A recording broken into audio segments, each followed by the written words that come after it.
평안하셨습니까?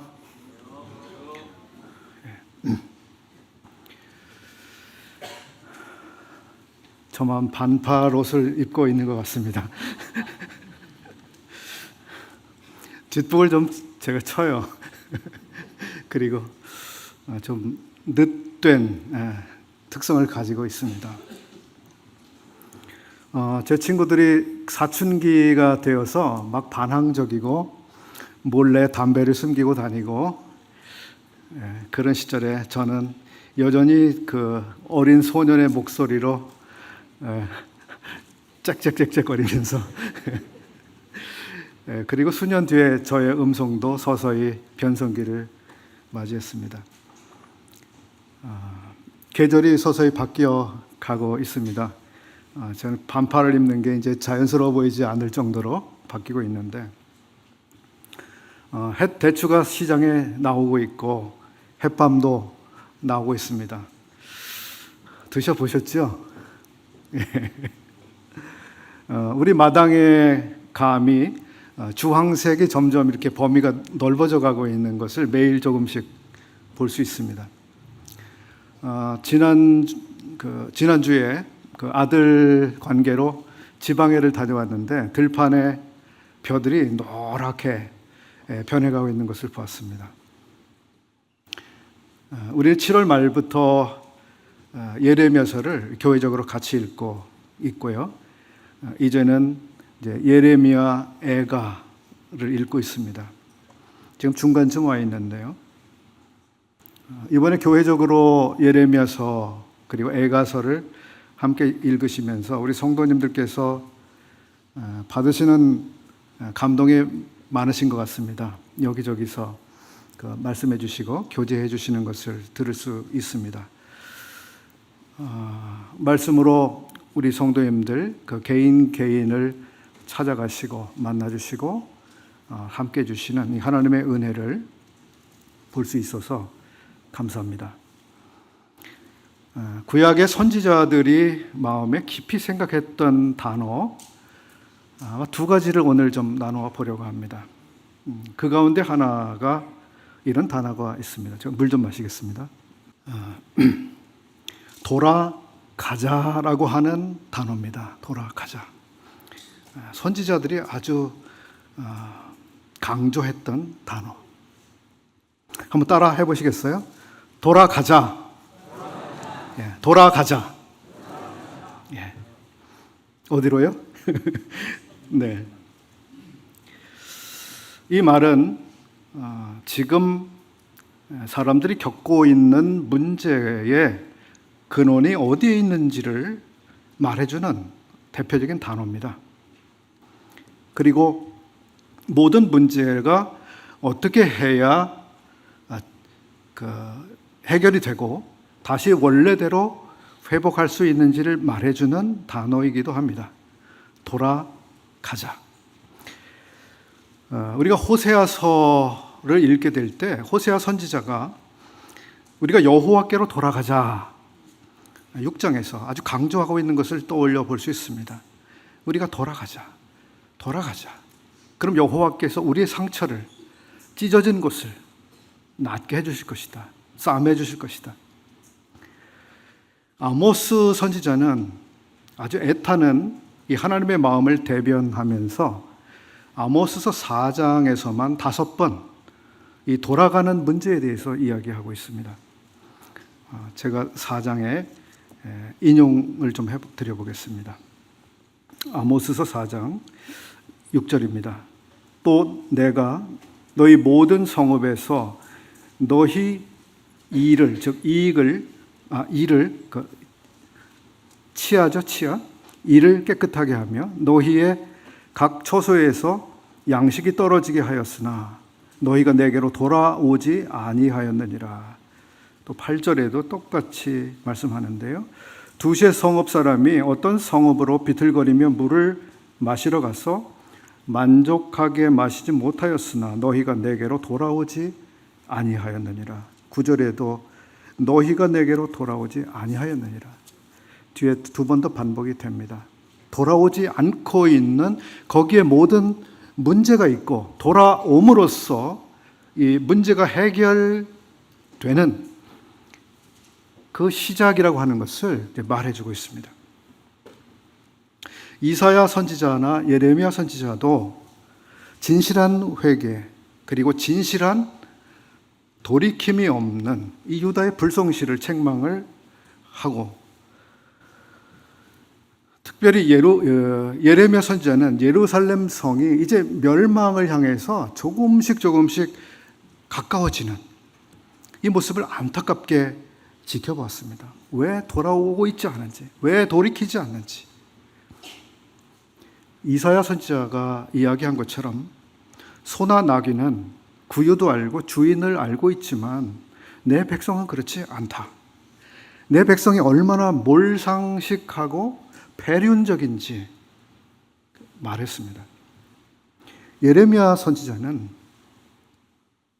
생수의 근원 되시는 여호와를 그들이 버리고, 그리고 웅덩이를 자기들 원하는 대로 만들어서 대체해 보려고 하는 그런 시도를 하고 있는데, 이것은 정말 악한 일이라고 지적합니다. 그리고 이건 참 무지한 일입니다. 얼마나 무지한 시도인지.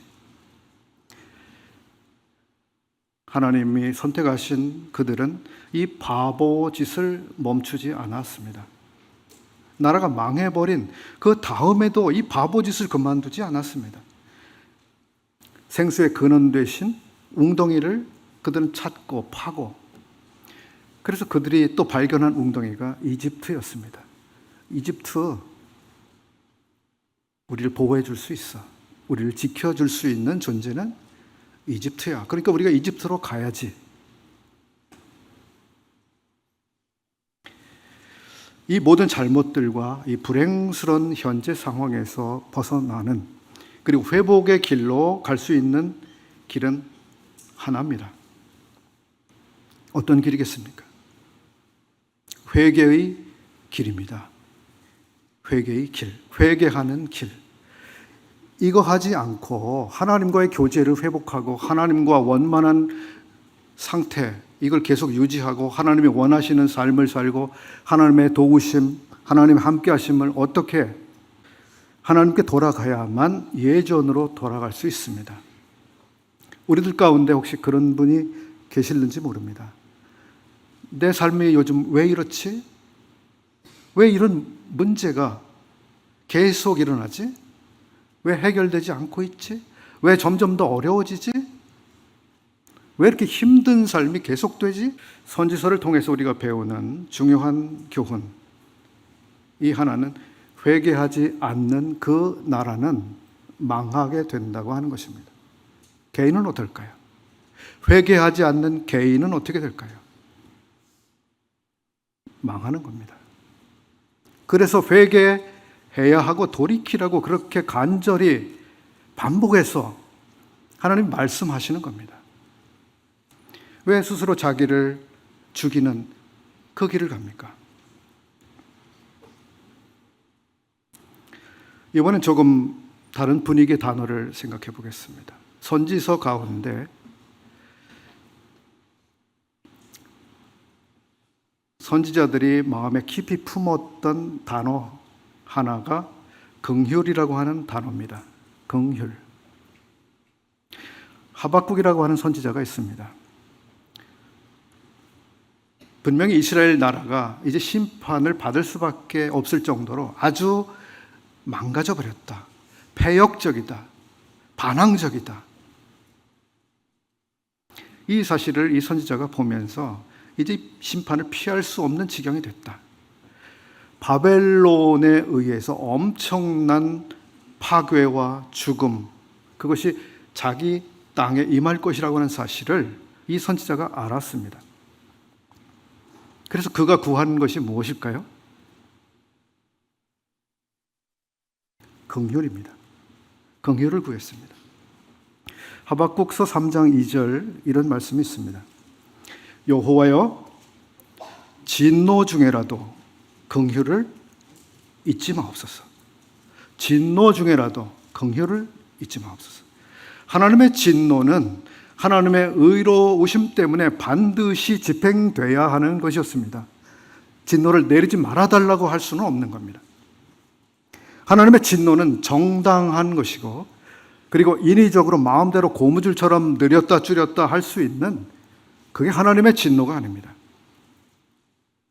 그 진노를 통해서 하나님은 자신이 의로우신 분이며 공정하고 거룩하신 분이신 것을 드러내시게 됩니다. 그런데 진노를 내리지 말아달라고요? 따라서 하나님께 사랑만 갖고 계시고 의로우심은 갖다 버리세요. 누가 그렇게 말한다면 이건 하나님께 대한 엄청난 모독입니다. 하박국은 그런 전반적인 이해를 가지고 있었습니다. 자기 나라를 살펴보니 악인들이 성공하고 득세하고 반을 치고 이 불합리해 보이는 현실을 그가 보았습니다. 그러면서 부르짖습니다. 하나님, 언제까지 이렇게 두고만 보실 겁니까? 이런 왜곡된 현실을 보고만 계실 겁니까? 이게 하나님이 가실 수 있는 겁니까?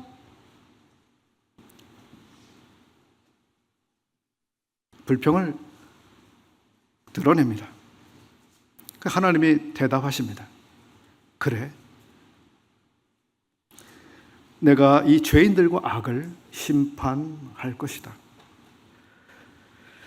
아주 잔인하고 폭력적인 한 나라, 갈대아 사람들, 군인들을 이곳으로 진격시켜서 모조리 여기를 박살내버리겠다.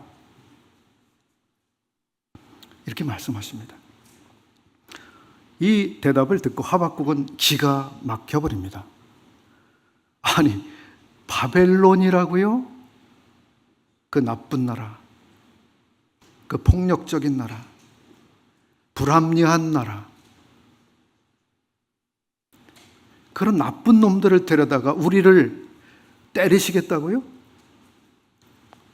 하나님, 그러셔도 되는 거예요? 하나님 의로우신 분이잖아요. 그런데 어떻게 저 불의한 저들을 하나님 선택해서 우리를 징계하실 수 있습니까? 따져 묻습니다. 정말 하나님이 그러실 수 있을까요? 그러셔도 되나요?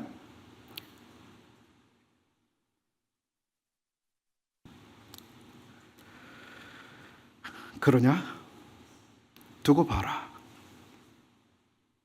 바벨론 역시 그들의 죄악 때문에 내가 엄중히 벌할 것이다.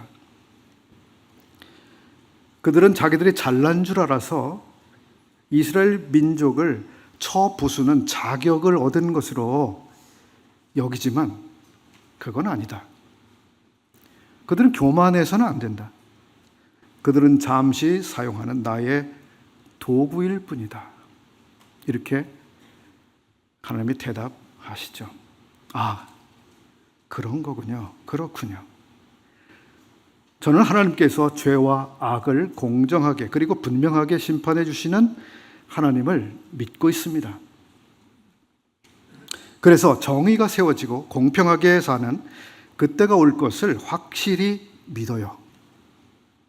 이런 하나님을 생각하면 지금 바벨론이 쳐들어오고 우리들의 무화과 나무 말라버리고 포도나무에 열매가 없고 외양간에 소가 없고 그래도 나는 즐거워할 수 있습니다. 하나님은 하나님의 일을 분명하게 하실 것을 내가 알기 때문이죠. 그래서 저에게는 소망이 있습니다. 하나님은 우리 구원의 하나님이십니다. 이게 하박국의 고백입니다. 이게 하박국의 믿음입니다. 그리고 의인은 이 믿음으로 말미암아 살리라라고 하는 이야기를 합니다. 하박국이 이야기하고 있는 믿음은 우리가 피상적으로 생각하는 믿음보다 훨씬 더 구체적이고 현실 상황적입니다. 하나님이 개입하시고 바로잡고 정의를 세우고 하나님의 공의를 실현하시는 그것에 대한 분명한 소망. 그런 가운데 하박국은 심판하시는 진노 가운데서도 자기 민족을 향한 긍휼을 잊지 말아달라고 기도하고 있는 것입니다. 진노 중에라도, 진노는 피할 수 없고 정당한 것이며 있어야 되는 것입니다. 그럼에도 불구하고 그 중에서라도 긍휼을 잊지 말아 주십시오. 밟아버리고 뭉개버리고 뽑아버리고 살상을 당하도록 그렇게 하시는 상황 속에서도 우리를 선택하신 은혜, 우리를 아끼시는 마음, 불쌍하게 여기시는 그 마음으로 우리를 좀 봐주십시오. 그 기도를 하고 있습니다. 하나님의 긍휼에 호소합니다. 예레미야 선지자도 동일하게 하나님의 긍휼을 기억하고 거기에서 소망을 발견하고 있습니다.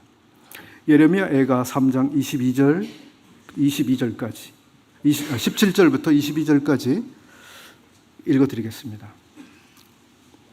주께서 내 심령이 평강에서 멀리 떠나게 하시니 내가 복을 내어 버렸으며 스스로 이르기를 나의 힘과 여호와께 대한 내 소망이 끊어졌다 하였도다. 그리고 내가 낙심이 되오나, 소망이 끊어지고 낙심이 되는, 왜냐하면 하나님의 심판이 있기 때문이죠. 21절 되오나 이것을 내가 내 마음에 담아 두었더니 그것이 오히려 나의 소망이 되었사오면 여호와의 인자와 긍휼이 무궁하심으로 우리가 진멸되지 아니함이니이다. 나의 소망이 된 것, 그것이 무엇이라고요? 여호와의 인자와 긍휼. 여호와의 인자와 긍휼.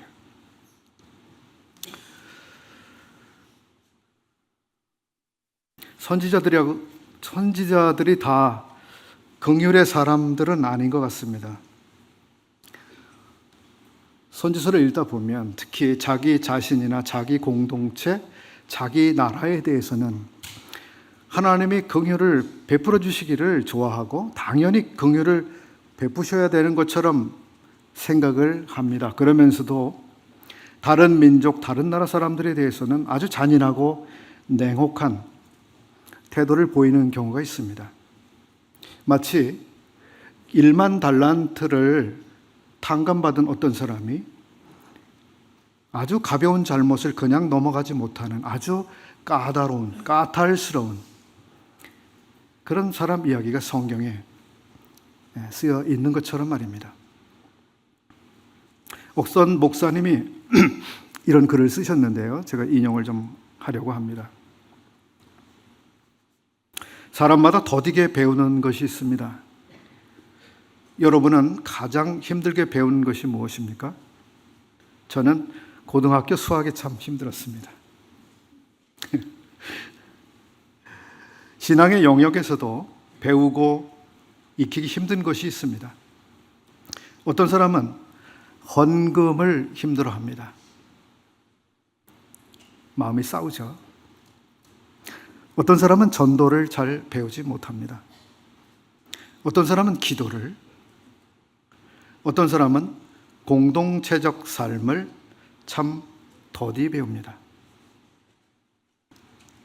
그래서 어떤 사람은 믿은 지 20년이 되었다고 하면서 기도를 할 줄 모르거나 전도할 엄두도 못 내거나 공동체적 교제에 어려움을 겪습니다. 어떤 성도가 가는 곳마다 이상하게 분란이 생기고 불편함이 생기는 그런 경우들이 생기죠. 공동체적 교제에 어려움을 만들어내거나 어려움을 느끼는 분들이 계실 수 있습니다. 배워야 되는 것 중에 하나죠. 그런데 그런 것과 함께 대부분의 그리스도인들이 참 배우지 못하는 것이 하나 있습니다. 바로 긍휼입니다. 긍휼을 베푼다는 것은 은혜를 베푸는 것과 유사하지만 같지는 않습니다. 은혜는 받을 만한 가치가 없는 자에게 주어지는 호의이지만 긍휼은 비참한 자에게 베풀어주는 동정입니다.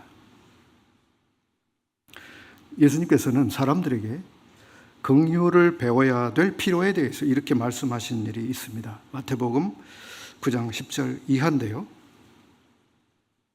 예수께서 마태의 집에서 앉아 음식 잡수실 때 많은 세리와 죄인들이 와서 예수와 그의 제자들과 함께 앉았더니 바리새인들이 보고 그의 제자들에게 이르되 어찌하여 너희 선생은 세리와 죄인들과 함께 잡수시느냐. 13절 읽겠습니다. 너희는 가서 내가 긍휼을 원하고 제사를 원하지 아니하노라 하신 뜻이 무엇인지 배우라. 배워야 하는 것이 여기 나타나 있습니다. 무엇을요? 내가 긍휼을 원하고 제사를 원하지 아니하노라 라고 하신 이 말씀이 무엇을 의미하는지 좀 잘 알고 있고 배워라. 그래서 그런 사람이 되라고 말씀해 주시고 있습니다. 나는 의인을 부르러 오는 것이 아니요 죄인을 부르러 왔노라 하시니라. 사실 그리스도인들은 그리스도의 제자들입니다. 제자란 무엇이죠? 배우는 사람들, 배워서 익히는 사람들, 그래서 선생님처럼 되어야 하는 사람들입니다. 이게 제자죠. 어떤 사람들은 오해를 합니다. 우리는 배울 필요가 없습니다. 우리는 믿을 때 충분히 다 알게 됐습니다. 우리는 믿을 때 충분히 거룩해졌습니다. 우리는 다시는 죄를 짓지 않는 사람들이 되었습니다. 그리고 하나님 말씀을 철저히 순종할 수 있는 거룩한 본성만이 나를 주장하고 있습니다. 그래서 나는 죄와 씨름할 필요도 없고 죄와 싸우지도 않습니다. 뭐 이런 얘기 들어보시지 않았습니까? 근데 우리는 제자입니다. 뭔가를 배워야 되는, 아직은 다 배워지지 않은, 뭔가 완성을 향해서 더 시간이 필요한, 뭔가 더 경험을 통해서 알아가야 될 무엇인가가 우리 앞에 있습니다. 만약에 우리가 단번에 모든 것을 완벽하게 다 소유하고 있고, 그렇다면 우리가 왜 제자가 되어야만 할까요? 그러나 우리는 제자입니다. 그래서 제자로서 배워야 하는 것 하나가 바로 이 긍휼이라고 하는 것입니다. 방금 본문에서 바리새인들은 주님이 세리와 죄인들에게 동정 베푸시는 것을 아주 못마땅하게 생각했습니다. 왜 저런 사람들하고 어울리시지? 마음에 불평이 생겼습니다. 우리에게 동정을 베풀어 주시는 것은 감사한 일이지만 저기 저 나쁜 사람들에게 긍휼을 베풀어 주는 것은 이건 공정하지 못해. 이상한 잣대를 그들이 가지고 있었습니다. 동정심의 이기적 적용, 동정심에 대한 이기적 태도, 이렇게 말씀드릴 수 있을까요? 누구에게나 이 잣대가 있는 것 같습니다. 저를 포함해서요. 아버지 재산을 다 말아먹고 거지가 되어서 돌아왔던 어떤 한 남자 이야기가 있죠. 탕자. 그가 눈물 어린 회개를 합니다. 아버지는 그를 긍휼히 여겨 맞아주죠. 근데 형은 어떻습니까? 고개를 들 수 없어 하는, 정말 부끄러워하는 자기 동생, 이 동생이 돌아온 것에 대해서 그는 분노하고 있습니다. 왜 그럴까요?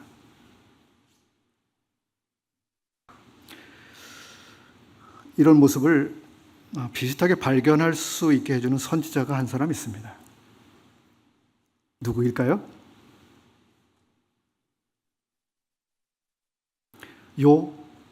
요나라고 하는 사람입니다.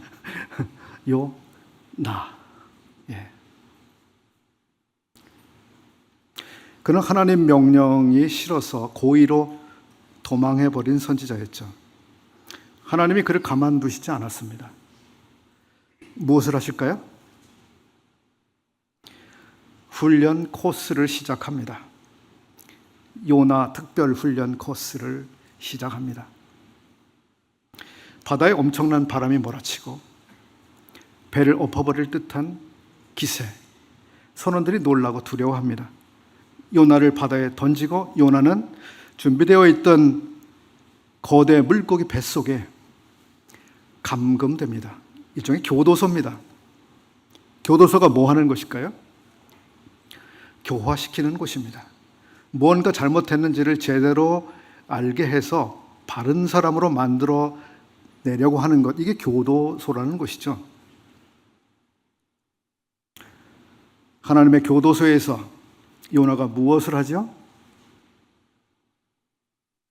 회개하죠. 요나는 기도하고 하나님은 그에게 긍휼을 베푸십니다. 요나가 육지로 다시 돌아갑니다. 그리고 기회가 다시 한번 주어지죠.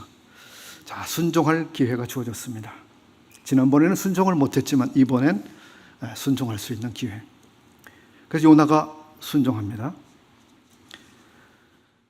아마 그게 싫었는지 몰라요. 다시 한번 바다에 풍덩 빠져서 캄캄한 고기 뱃속에서 3일 3야를 있느니 내가 차라리 순종하고 말지.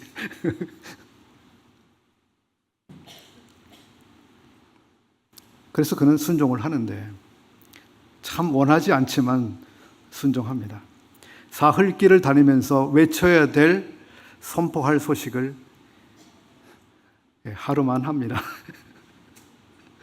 니느웨 성이 꽤 큰 성인데 그냥 어느 일부분만 다니면서 적당히 그냥 소리쳤을 것 같습니다. 그네 너네 뭐 이런 소식이 있는데 들으려면 들어, 안 들어도 괜찮아 속으로 그랬는지도 모릅니다. 그런데 이상한 일이 생겼잖아요. 하나님은 이 억지로 순종한 선지자, 그저 마지못해 한 순종을 사용해서 니느웨에 엄청난 일이 일어나게 하십니다. 왕부터 모든 백성들, 심지어 짐승까지 금식을 하고 회개하고.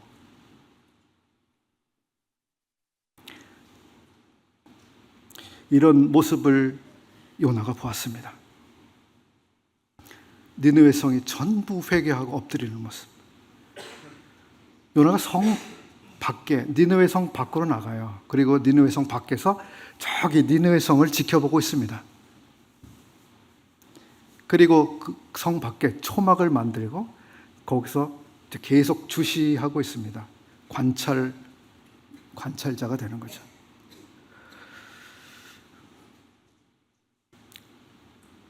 니느웨 사람들이 심판받는, 어떻게 니느웨 성이 망가지는지를 그를 기다리고 있었습니다. 불과 유황이 소돔과 고모라에 그냥 떨어지는 것처럼 저 악한 니느웨가 하나님의 심판을 받는 것을 제대로 보고 싶었습니다. 그리고 기다렸어요. 이 선지자가 1시간을 기다렸어요. 2시간을 기다렸어요. 몇 시간을 기다려도 저 성에 불이 떨어지지 않나요? 이거 어떻게 된 일일까? 마치 스릴러 영화를 보는 관객처럼 거창하게 이 도시가 무너져 내리는 것을 기다리고 있었습니다. 시간이 흘렀지만 성은 무너지지 않았고, 그래서 선지자가 화가 났습니다. 화가 났어요. 니느웨가 용서받는 그것을 보면서 이 선지자의 마음에 분노가 생겼습니다. 왜 저 성이 멸망하지 않지? 그리고 하나님께 따지고 들어요. 요나서 4장에서 하나님과 요나의 마지막 대화가 나타납니다. 그리고 무대 위의 이야기가 여기서 끝나죠. 요나가 무엇을 생각하고 무엇을 배우게 됐을까요? 요나 이야기는 하나님이 요나를 어떻게 교육하셨는지를 기록한 일종의 다큐멘터리 기록물 같습니다.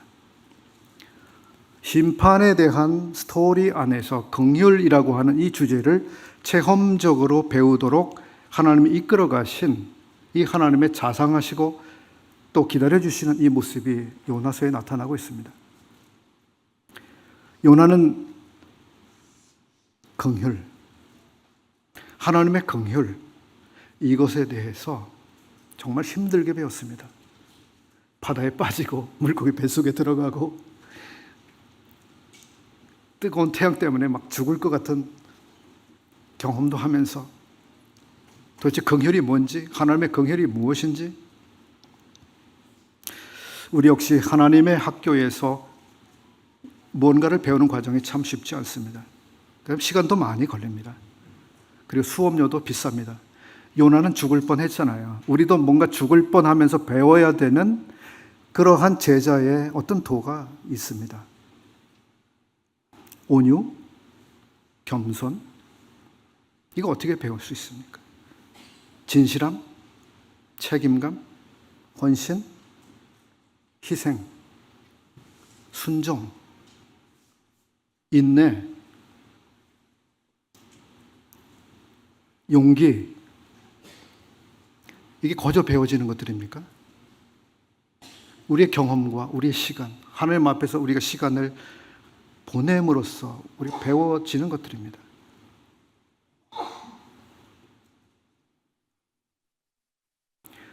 이것을 배우는 동안 우리는 우리 자아와 엄청난 싸움을 벌이게 됩니다. 이 과정을 통해서 우리가 이 하나하나를 그리고 조금씩 배워나갑니다. 주님 안에서 성숙된 분들, 그냥 되어지는 것들이 아닙니다. 그냥 되신 그러한 태도나 자세가 아닙니다. 우리 수요일에 디모데전서를 함께 공부하고 있습니다. 저는 디모데전서 1장에서 사도 바울께서 자기의 간증을 기록한 그 부분을 읽으면서 하나님의 긍휼을 다시 한번 묵상해 본 일이 있습니다. 디모데전서 1장 13절부터 16절까지인데요. 조금 읽어보겠습니다. 내가 전에는 비방자요 박해자요 폭행자였으나 도리어 긍휼을 입은 것은 내가 믿지 아니할 때 알지 못하고 행하였음이라. 15절 미쁘다 모든 사람이 받을 만한 이 말이요 그리스도 예수께서 죄인을 구원하시려고 세상에 임하셨다 하였도다. 죄인 중에 내가 괴순이라. 그러나 내가 긍휼을 입은 까닭은 예수 그리스도께서 내게 먼저 오래 참으심을 보이사. 바울은 자신에게 하나님의 긍휼이 임했다고 말하고 있습니다. 다른 사람이 아니라 바로 바울 자신에게 베풀어진 하나님의 긍휼에 대해서 이야기하고 있습니다. 그는 한때 자신에게 하나님의 긍휼이 필요할까라는 생각을 했습니다. 긍휼은 다른 사람들에게 필요하지 나 같은 사람에게 긍휼이 필요하겠어? 왜냐하면 자신은 부끄러울 것이 없이 살아왔다고 자부하고 있었기 때문이죠. 양심적으로 살았다고 말했습니다. 율법을 따라서 자신은 철저하게 흠잡힐 것 없이 그렇게 순종해온 사람이라고 스스로를 생각했습니다. 그러니 나에게 긍휼이 필요해. 나에겐 정말 긍휼이 필요해. 나는 죄인이니까, 나는 부족하니까, 나는 잘못이 많으니까, 나는 긍휼이 필요해. 그 생각을 그는 해본 일이 없을 거예요. 그런 그에게 하나님의 긍휼이 임했습니다. 그에게 긍휼이 임한 다음에 그가 깨달은 것은 자기가 매우 폭력적인 사람, 비방을 하는 사람, 그리고 회방하는 사람, 여러분 사실을 알게 됐습니다. 우리도 비슷할 것 같습니다. 나는 양심적으로 살았고 남에게 해를 끼치지 않았고 남의 것을 떼어먹지 않았고 남의 것을 탐내지도 않았고 나는 폭력행위도 하지 않았고 심한 욕설도 한 일이 없습니다.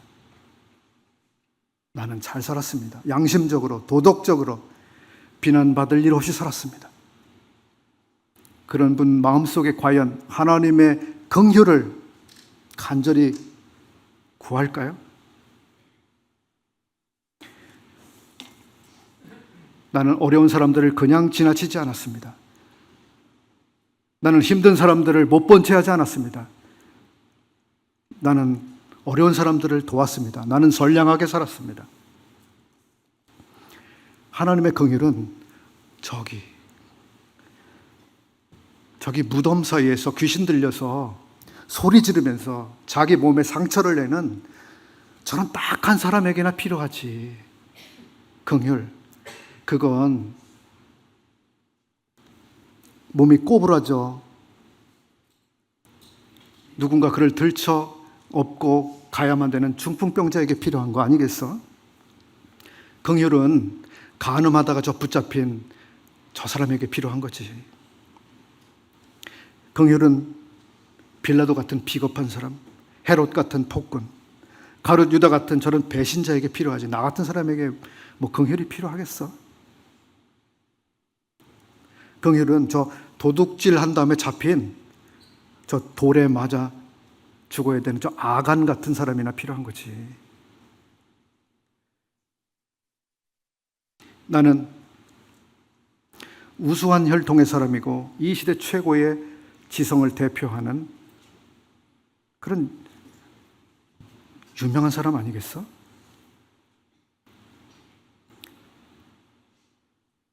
나는 이렇게 살아온 것에 대해서도 충분하지 않다고 생각했기 때문에 예수님을 믿는 사람들을 색출하고 검거하고 감옥에 수감시키고 태형을 때리고 열심을 내고 있는데 나처럼 이런 충성스러운 사람, 이런 나에게 무슨 하나님의 긍휼이 필요하겠어?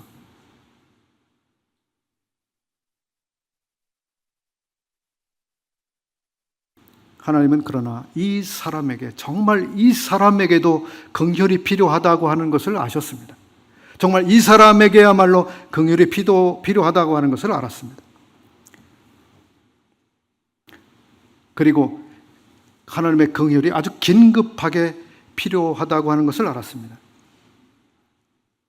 그래서 하나님의 긍휼이 빠르게 다메섹으로 달려갔습니다. 그때 그 바울은 자신만만하게 그리스도인들을 체포하려고 다메섹이라고 하는 도시를 막 활보하고 다녔습니다. 그리고 갑자기 한 번도 예상해 본 어떤 일이 일어났습니다. 이런 일이 일어날 수도 있을까?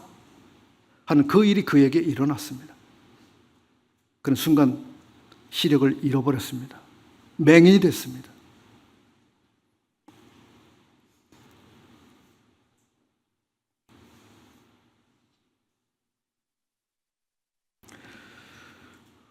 오늘 저는 성도님들과 함께 선지자들의 마음에 있었던 그 두 가지를 상고해 보려고 했습니다. 하나는 사람들에게 회개가 갖는 그 중요성입니다. 다른 하나는 우리가 주님으로부터 배워야 할 긍휼이라고 하는 주제입니다. 회개라고 하는 것은 우리 삶을 정상적인 궤도 안으로 다시 돌아오게 하는 필요한 조건입니다. 긍휼은 우리의 마음을 너그럽게 그리고 넓게 열어가는 하나님의 훈련입니다. 한 가지만 더 말씀을 드리고 마치려고 합니다. 성경에서 말씀하고 계시는 이 긍휼은 단순한 동정이 아닙니다. 인간이 인간을 향해서 갖는 그러한 단순한 동정이 아닙니다. 우리가 이 신약 성경에서 말씀하고 있는 이 긍휼에 대해서 생각해 볼 때 이 긍휼은 단순한 어떤 딱한 처지에 있는 어려운 사람에 대한 그런 불쌍히 여기는 마음 그 이상입니다. 그냥 사람이 사람에게 베풀 수 있는 도움 그 이상이라는 말씀입니다. 에베소서 2장에서 사도 바울은 이런 이야기를 했었죠. 긍휼에 풍성하신 하나님이 그 큰 사랑을 인하여 우리를 그리스도와 함께 살리셨다고 말하고 있습니다. 이게 하나님이 생각하시고 하나님이 가지고 계시고 믿는 사람들이 생각해 보고 살아가야 하는 긍휼의 성격입니다. 단순히 누구를 돕는 게 아니라 이 사람의 영혼을 하나님께로 이끌어 주도록, 그래서 하나님의 위로를 받게 하거나 하나님의 구원에 다가가게 하거나, 그러한 하나님의 목적이 이루어지는, 여기에 하나님의 긍휼이라고 하는 것이 가치가 있다고 하는 것을 우리가 발견할 수 있습니다. 중풍병자를 사람들이 데리고 왔습니다. 자기 스스로 거동을 못하니까 다른 사람들, 네 사람이 그 사람을 들쳐 업고 와서 지붕에서 사람을 내렸잖아요. 얼마나 불쌍한 사람입니까? 자기 혼자 한 발자국도 못 가는 사람인데요. 근데 예수님께서 어떻게 하셨습니까? 내 죄사함을 받았다, 이렇게 말씀하십니다. 너 참 안 됐구나. 너 참 얼마나 힘드니. 주님의 포커스는 그게 아니라 내 죄사함을 받았느니라 하는 것이었습니다. 거라사에 귀신 들린 그 사람이 괴로워하고 자기를 완전히 파괴시키고 있을 때 우리 주님이 그를 긍휼히 여기셨습니다. 그리고 그 긍휼히 한 것이 무엇입니까? 하나님께서 너를 어떻게 긍휼히 여기셨는지를 너의 고향으로 돌아가서 친족들에게 이야기해라, 이렇게 말씀합니다. 우리가 사람들에게 베풀어주는 긍휼, 그것은 거기서 끝나야 되는 게 아니라 우리가 베풀 수 있는 긍휼은 하나님의 긍휼이고 하나님으로부터 온 긍휼이고 하나님의 목적을 성취하는 긍휼이어야 한다고 하는 것입니다.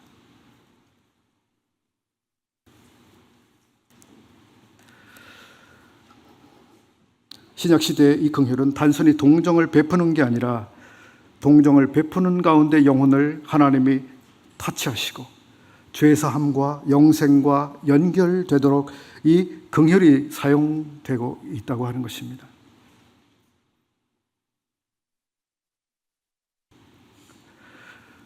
단순한 동정이라고 하면, 그리고 긍휼이라고 하면 그리스도인들 말고도 어떤 수단으로도 긍휼은 우리 사회에 많이 있습니다. 많이 베풀어집니다. 여러분, 대순진리회라고 아시죠? 그리스도의 교회라고 아시죠? 신천지라고 아시죠? 천태종이라는 불교 아시죠? 조계종이라고 아시죠? 수많은 종교들, 교단들이 다 복지 사업을 합니다. 어려운 사람들을 도와줍니다. 긍휼이 필요한 사람들에게 다가갑니다. 그들도 긍휼을 베풀어요. 근데 우리만 베풀 수 있는 긍휼이 있는 겁니다. 그래서 우리의 긍휼은 단순히 누군가를 동정해서 그것을 그냥 도와주는 게 아니라 이것이 하나님의 긍휼이어야 된다고 하는 거예요. 그리고 예수 그리스도의 이름으로 베풀어져야 하는 긍휼이라고 하는 거예요. 예수님께서 당신을 사랑하시기 때문에 당신에게 이것을 주시려고 합니다. 당신을 고쳐주려고 합니다. 당신을 회복시켜 주려고 합니다. 내가 당신에게 온 것은 바로 하나님의 사랑 때문입니다. 예수 그리스도의 은혜 때문입니다. 예수 그리스도의 이름으로 내가 당신에게 이것을 드릴 수 있습니다. 지극히 작은 소자를 용납하는 자는 나를 영접하는 거다. 주님이 어디선가 그런 말씀하셨죠. 거기에 단서가 있습니다. 내 이름으로 이 어린아이 하나를 영접하면입니다. 내 이름으로. 주님의 이름이 아니고도 어린아이를 얼마든지 영접하고 용납할 수도 있어요. 오늘날 수많은 종류의 복지사업들, 구제사업들, 구휼사업들, 수많은 종류의 그런 것들이 있죠. 다 좋습니다. 우리 사회에 필요한 일이고 가치 있는 일이죠. 그럼에도 불구하고 그리스도인들만이 할 수 있는 그 긍휼이 있는 것입니다.